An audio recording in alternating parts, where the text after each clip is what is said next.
नमस्कार विद्यार्थी मित्रांनो, स्पॉटलाइट अकॅडमीच्या या प्लॅटफॉर्मवर तुमचं सर्वांचं स्वागत आहे। आपण राज्यसेवा पूर्व परीक्षा 2025 जे आहे तर त्याच्यातल्या इकॉनॉमिक्सच्या प्रश्नांचे जे आहेत तर ते आन्सर की बघणार आहे। आता हा सेट जो आहे तर तो सेट सी आहे। 36 पासून पुढचे 15 प्रश्न जे आहेत ते इकॉनॉमिक्सचे आहेत। बरं, याच्यामध्ये जर काही चेंजेस झाले पहिल्या आन्सर की नंतर तर तेव्हाही आपण बघूयात आणि याचे इन डेप्थ जे काही एक्सप्लेनेशन असतील ते येतील। आता सध्या जे आहे सगळ्यांना वेध असतात की बाबा नेमकं अपेक्षित उत्तर काय याचं। सो पहिलं जे आहे बघा, लँड सीलिंग संबंधीचा हा प्रश्न आहे।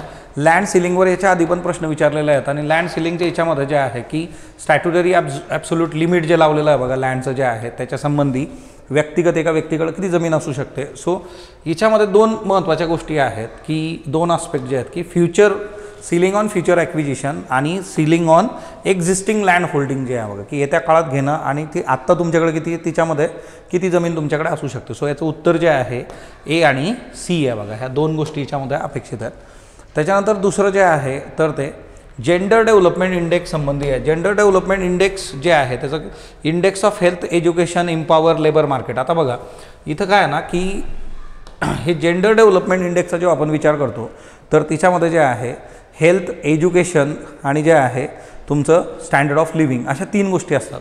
आणि हे इथं जे दिलेलं आहे लेबर मार्केट असेल, इम्पॉवरमेंट असेल, हे कशाचा भाग आहे? हे जेंडर इन इक्वॅलिटी इंडेक्सचा भाग आहे। हे आपण ऑलरेडी इकॉनॉमिक्समध्ये शिकलो आहे बघा प्रिलिम्सच्या वेळेस। सो बेसिकली जे आहे पहिलं स्टेटमेंट नाही आहे। आणि when above 4 factors are considered together inequality in women and men are adverse impact on human development index. So दुसरं जे आहे ब जे आहे तर ते बरोबर आहे याच्यामध्ये। देन नेक्स्ट वन, 26 जून 1975 रोजी जो 20 कलमी कार्यक्रम झाला बघा त्याचा मुख्य हेतू जो आहे तो काय आहे? त्याचा जो मुख्य हेतू आहे बघा to improve standard of living. So standard of living improve करणं आपल्या नागरिकांचं। दुसरं गरिबी जे आहे तर ती इलेवेट करणं, गरिबी जे आहे बिलो पॉवर्टी लाईन आणि त्यांच्या बाबतीमध्ये जे आहेत तर त्या गोष्टी चांगल्या झाल्या पाहिजेत। सो ए आणि बी बरोबर आहे बघा। 20 पॉईंट प्रोग्राम अन्न सुरक्षा विधेयक जे आहे बघा 2013 जे आहे त्याच्या संबंधी दोन स्टेटमेंट आहे आपल्याला। हिच्यातले पण दोन्ही स्टेटमेंट जे आहे ते बरोबर आहे। 50% अर्बन पॉप्युलेशन, 75% रुरल पॉप्युलेशन। आणि याच्यामध्ये 3 रुपयाला जे आहे राईस, 2 रुपयाला जे आहे गहू आणि 1 रुपयाला कोर्स ग्रेन। सो दोन्ही स्टेटमेंट जे आहे तर ते बरोबर आहे तिच्यामध्ये ए आणि बी। ओके, त्याच्यानंतर जे आहे की शाश्वत विकास ही संकल्पना कधी सर्वप्रथम प्रचलित झाली तर ती 1980 मध्ये प्रचलित झालेली आहे। तर त्यावेळेस जे आहे वर्ल्ड कॉन्झर्वेशन स्ट्रॅटेजीचा जो काही कन्सर्न होता IUCNने त्याला आणलं होतं, IUCNद्वारे ऑर्गनाईज केलं होतं। तेव्हा शाश्वत विकास हे पहिल्यांदा प्रॉमिनंटली जे आहे समोर आलं। सो 1980। आता तुम्हाला एक गोष्ट लक्षात आली असेल की खूप जास्त जे आहे फॅक्च्युअल प्रश्न जे आहेत ते वेगवेगळ्या याच्यात आपल्याला बघायला मिळत आहेत। त्याच्यानंतर 2020चा जो सस्टेनेबल डेव्हलपमेंट गोल इंडेक्सचा जो काही रँकिंग आहे त्याच्यामध्ये भारताचा जो क्रमांक आहे तर तो 117 आहे बघा। तसा हा प्रश्न बघितला तर हा प्रश्न मग तुम्हाला 2025 मध्ये जरा खूपच जास्त मागे गेल्यासारखं वाटेल। तो 117 जे आहे तर तो आपला रँक होता। बरं, तुम्हाला स्टेटमेंट जे आहेत बघा की वेगवेगळे स्टेटमेंट तुम्ही जर आपले एक टेस्ट पेपर बघितले असतील तर त्याच्यात प्रत्येक ह्याच्यात 2 ते 3 स्टेटमेंट मी प्रत्येक वेळेस टाकत होतो। याच्यातही 2 स्टेटमेंट विचारलेले आहेत। Economic growth is increase in output only. So professor Kindleberger जे आहे यांचं उत्तर जे आहे बघा 2 याचं उत्तर आहे ह्या स्टेटमेंटचं। त्याच्यानंतर जे आहे की त्यांचं स्टेटमेंट होतं भारतीय अर्थव्यवस्थेत खालील विधानं विचारात घेऊन योग्य विधान निवडा। आता बघा ह्याच्यामध्ये जे आहे की economic changes in India after globalisation trickle down theory is precisely applicable to Indian economy. Trickle डाऊनमध्ये जे आहे बघा वरून आपण गोष्टी करतो, ज्याला आपण नीती आयोगाच्या बाबतीत बघितलं तर नीती आयोगाने काय केलेलं आहे बॉटम अप ॲप्रोच घेतलेला आहे। कारण ट्रिकल डाऊन तेवढंसं वर्क झालं नाही, याला क्रिटिसाइज केलं गेलं कारण जे समाजातले वरचे घटक आहेत बघा तेच सगळे बेनिफिट्स ॲब्झॉर्ब करून घेत होते। त्याच्यामुळे ट्रिकल डाऊन जे आहे तर हे इंडियन इकॉनॉमीला असं प्रिसाइजली काय ॲप्लिकेबल होत नाही। आणि high growth rate of Indian economy after globalisation especially since 2005 poses question about applicability of trickle down. तर हे ओके आहे, पण पहिलं स्टेटमेंट प्रॉब्लेमॅटिक आहे। आणि नीती आयोगाचा पण जो ॲप्रोच आहे तो बॉटम अप ॲप्रोच आपल्याला बघायला मिळतो। हे बऱ्याचदा मी तुम्हाला सांगितलं आहे। विकसनशील जगामध्ये जवळपास 40% लोकसंख्येला 1950 आणि 60च्या दशकामध्ये झालेल्या आर्थिक वृद्धीचा लाभ झालेला नाही। हे विधान कुणाचं आहे? सो रॉबर्ट मॅकनमारा जे आहे यांचं हे स्टेटमेंट आहे। सो 2 स्टेटमेंट बघा तुम्हाला विचारलेलं आहे। ते इकॉनॉमीच्या बाबतीमध्ये ह्या गोष्टी तुम्हाला बघणं अपेक्षित आहे इथून पुढं। त्याच्यानंतर नेक्स्ट वन जे आहे की राष्ट्रीय अभियान जे होते बघा, राष्ट्रीय हवामान कृती विषयक जे आहे, नॅशनल मिशन ऑन क्लायमेट जे आहे ॲक्शन प्रोग्राम, तर त्याचा भाग का नाही आहे, काय नाही आहे याच्यामध्ये, तर राष्ट्रीय आरोग्य अभियान याच्यामध्ये येत नाही.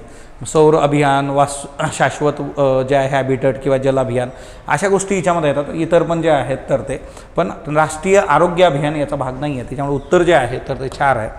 पुढचा जो प्रश्न आहे बघा आपला 46 नंबरचा, 7 दशकांनंतर पण जे आहे आपल्याकडं दारिद्र्य आहे, त्याचं काय कारण आहे? एकतर जे आहे की more dependency of economy on agriculture sector, तर बरोबर आहे. आपल्याकडं अजून पण जे आहे 55% पर्यंतचे जी लोक ते ॲग्रिकल्चरशी संबंधित आहे, हा स्टेटमेंट बरोबर आहे. Shortage of employment opportunity in manufacturing sector, तुम्ही जर रेग्युलर लेक्चर केले असतील तर मी तुम्हाला प्रत्येक वेळेस हेच सांगतो की मॅन्युफॅक्चरिंग सेक्टरला डेव्हलप करा. ओके, RCEPमध्ये आपण का नाही गेलो, मॅन्युफॅक्चरिंग सेक्टरचा इश्यू आहे. जॉबलेस ग्रोथ आहे आपली, त्याच्यामुळे हे स्टेटमेंट पण बरोबर आहे. जॉबलेस ग्रोथ जे आहे. त्याच्यानंतर high growth rate of agriculture in comparison with develop countries, तर हे असंही आपण बाहेर काढू शकतो. डेव्हलप कंट्रीजच्या कंपॅरिझनमध्ये जे काही आपली ग्रोथ आहे ॲग्रिकल्चरची ती तेवढीशी नाही आहे. त्याच्यामुळे इथं जे आहे स्टेटमेंट A आणि B असे दोन्ही जे आहे तर ते करेक्ट आहे. त्याच्यानंतर एकात्मिक बाल विकास योजना जी आहे बघा, integrated child development services scheme, याच्यामध्ये कशा कशाचा समावेश होतो? सो आता 2 गोष्टी तर याच्यामध्ये फार क्लिअर आहेत बघा, एक न्यूट्रिशन आणि हेल्थ, अशा दोन्ही गोष्टी याच्यामध्ये आहे. आता काही ठिकाणी तुम्हाला रेफरन्सेस पण मिळतात या न्यूट्रिशन आणि हेल्थसाठी, जे तिथले वर्कर्स आहेत, तर अंगणवाडी वर्कर्स वगैरे जे आहेत यांना ट्रेनिंग पण दिलं जातं. सो त्याच्यामुळे जे आहे की इथे एक ऑप्शन आपल्याला जे आहे ABCचा पण मिळतो. आणि जर रफली तुम्ही जर एकदम ब्रॉड याच्यावर बघायला गेला तर मग ह्या दोन्ही गोष्टी पण आहे. सो उत्तर जे आहे तसं मग आता आयोग काय देतं आहे तो एक कन्सर्न असणार आहे. पण आपल्या एंडनी जर बघितलं तर मग तुम्हाला जे आहे हा तिसरा जो आहे वर्कर्स ट्रेनिंग, तो पण याचा भाग असतो. अंगणवाडी वर्कर्सला ट्रेनिंग दिलं जातं, पण याच्यामध्ये जेंडर इनइक्वॅलिटीचा डायरेक्टली रोल नाही आहे. सो उत्तर जे आहे ABC. पण तुम्हाला जे आहे याच्यामध्ये फिंगर क्रॉस आहे, आयोग काय देतं ते आपण बघू. त्याच्यानंतर 2011च्या जनगणनेनुसार जे आहे एकूण शहरी लोकसंख्येपैकी 13% लोकसंख्या कुठं कुठं आहे? तर याच्यामध्ये 3 जी शहरं आहेत त्यामध्ये मुंबई एक येतं बघा. मुंबईच्या बाबतीमध्ये जर बघितलं जवळपास 18 मिलियन प्लस एवढी लोकसंख्या आहे. दिल्ली जे आहे 16 मिलियनपर्यंत लोकसंख्या, आणि कोलकाता, असे 3 शहरं आहेत. सो अ क ड. लोकसंख्येच्या बाबतीमध्ये एक गोष्ट लक्षात घ्या की 2011ची सेन्सस जी आहे त्याच्यावर यांनी प्रश्न विचारलेला आहे. आणि सेन्सस हा खूप महत्त्वाचा पार्ट आहे याच्यातला. त्याच्यावर प्रश्न जे आहेत तर ते विचारले जातात आणि ते फॅक्ट्स आपल्याला माहीतच पाहिजे. 2011च्या जनगणनेनुसार भारताची लोकसंख्या जगाच्या किती होती? 17.5 जे आहे 2011. आता नवीन जनगणना आणि त्याचा हे आल्यानंतर गोष्टी आपण बघू. आणि सगळ्यात शेवटचा जो प्रश्न आपला तर तो नॅशनल पॉप्युलेशन पॉलिसी 2000 संबंधीचा आहे. तुम्ही जर गोष्टी बघितल्या तर रेग्युलर लेक्चरच्या विद्यार्थ्यांनी केलेल्या आहेत. नॅशनल पॉप्युलेशन पॉलिसी बघायला मी सांगितलं होतं किंवा ते व्हिडिओज पण आपल्या चॅनलवर आहेत. National population policy 2000. आता याच्यामध्ये बघा जास्तीत जास्त 2 आपत्तीनुसार 2050 सालापर्यंत स्थिरता आणणे, तर 2045 ओके स्थिरतेसाठीचं जे वर्ष आहे आपलं 2045 आहे. त्याच्यामुळे जे आहे की हा सिनॅरिओ इथून गेला. युनिव्हर्सल वॅक्सिनेशन याच्यामध्ये आहे, आणि जे काही इन्फंट मॉर्टॅलिटी आहे ते 30% प्रति हजार आहे ना, 30 प्रति हजार असं हे आहे. इथं हे पर्सेंटेज आहे, त्याच्यामुळे केवळ विधान ब बरोबर असं याच्यामध्ये आपण बघतोय बघा.